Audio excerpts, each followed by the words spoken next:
stakeholders must take positive steps to bridge economic and political inequality between men and women in order to end violence against women and girls.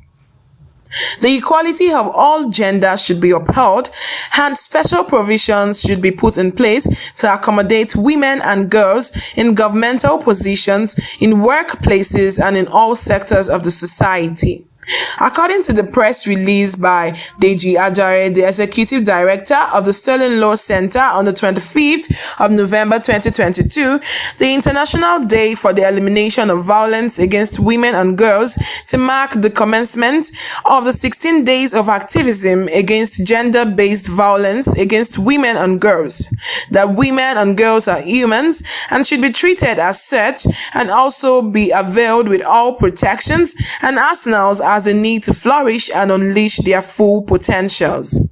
United Nations defines violence against women as any act of gender-based violence that results in or is likely to result in physical, sexual, or mental harm or suffering to women, including threats of such acts, coercion, or arbitrary deprivation of liberty, whether occurring in public or private life. The World Health Organization estimates that globally about 1 in 3, which is 30% of women worldwide, have been subjected to either physical or sexual intimate partner violence or non-partner sexual violence in their lifetime. This goes to show that despite all efforts that have been made so far for the total elimination of all sorts of violence against women and girls, these heinous crimes seem to continue unabated, as violence against women and girls is entrenched in the Nigerian society owing to the patriarchal system practiced.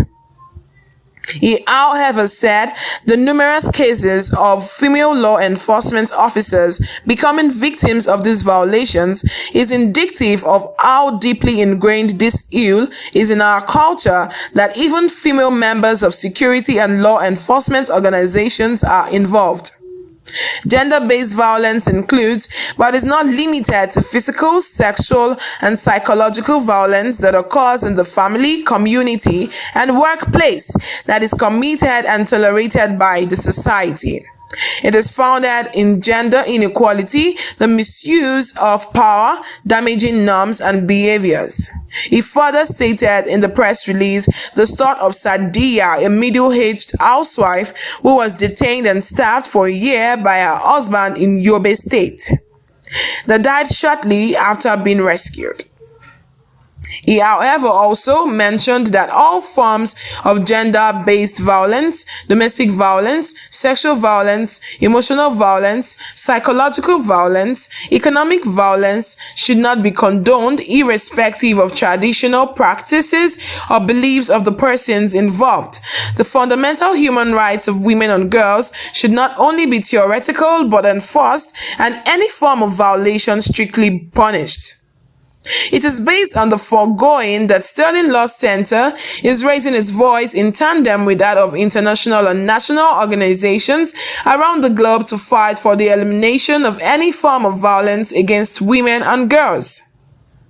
Executive Director of Sterling Law Center, Deji Ajare, however, called on all relevant authorities, bodies on Nigeria and the world as a whole to rise up against any form of patriarchy, unwholesome traditional practices that might be used as an excuse for the violations of the rights of these women and girls to be abolished.